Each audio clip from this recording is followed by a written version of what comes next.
Go through something, it seems very isolating, but then you hear that 20% of students have used counseling, and it's like, oh, well, I guess there's something a lot of people aren't talking about here.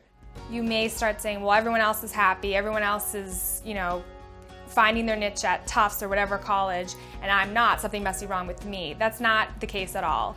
Everyone is dealing with their own issues in their own certain ways. Some people will be more vocal about it than others, but that doesn't mean that they're not, the people who aren't vocal doesn't mean that they're not experiencing it as well.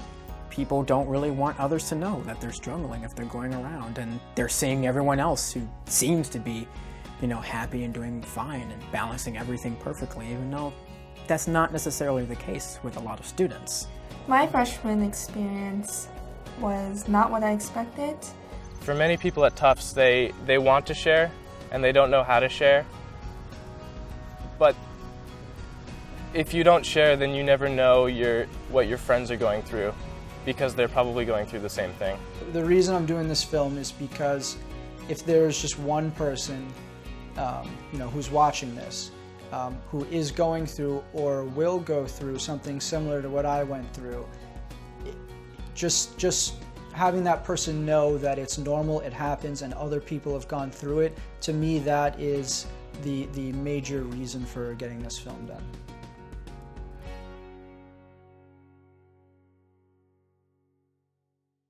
On top of the social and academic stresses, at the same time, my family was having a lot of difficulty accepting and just coping with my dad's cancer, which is terminal. We learned about recently, right before I came to Tufts. And that was always in the back of my mind, no matter where I was, even as I'm sitting here right now. I started to experience panic attacks the fall of my sophomore year, and I came from a family who knew nothing about it. We had never experienced it before. So when I first started having those symptoms, my mother immediately brought me to my pediatrician. He said, you might have to go see a therapist. And my mom and I looked at each other and we both laughed, and my mom said, oh, we're not the therapist type of family. A lot of times students worry that they're going to be the only ones going into counseling. The reality is that 1 in 4 students seek mental health services every year. I do know a couple of friends of mine who have gone to counseling before, and they struggled with it at first because I guess they didn't feel entirely comfortable being in that kind of situation, but it really has helped them a lot, and it has driven home the point that there are some things that they can do themselves, but you might not necessarily realize it till you're talking to someone in that kind of setting. College-age students often feel that they should be able to solve all their problems on their own. We actually think that asking for help, acknowledging that you're having difficulty, is a strength. And it's usually the first step for any of us in our lives to getting better, is to be able to say, this is a problem and I need some help with this. Keeping it holed up was really not the best thing for me.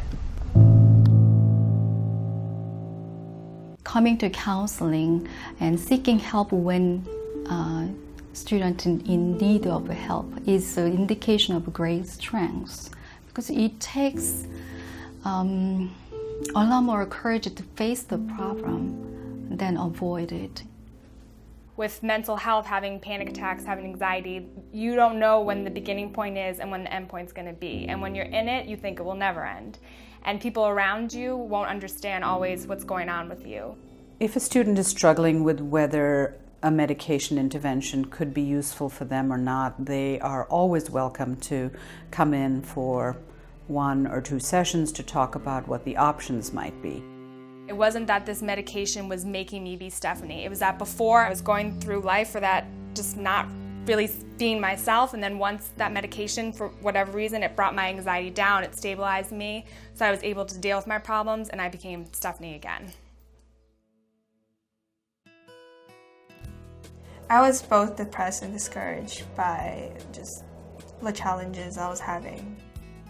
And what I did about it was I talked to friends back in high school, back from my hometown.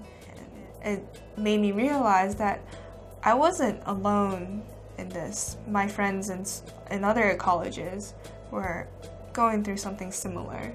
Once you've said it, once you've gotten it out, instead of keeping it in your head and letting it build up, you realize that it might help you and it might have been better to get it off the chest and hear the advice of someone else. Often what helps the most is just talking it through with someone else. At any developmental point in our lives, we can run into sort of bumps that we don't quite know what to do with, that unsettle us a little bit, that aren't what we expected.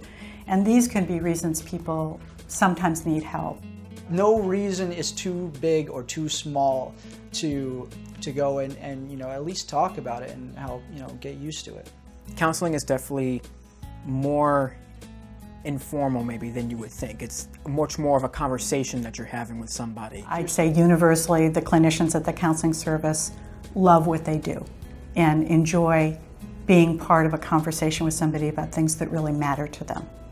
For someone who feels that they can't tell their story or tell their current emotions, that they're feeling sad, they're feeling anxious all the time, they're panicking, I would tell them that as much as they're uncomfortable with sharing their feelings, they will feel so much better after they share them. I was so grateful that I am in a school where there are students who care about other students' mental health, and that we want everyone, every single student, to be aware of the resources that are available to you whenever you need it.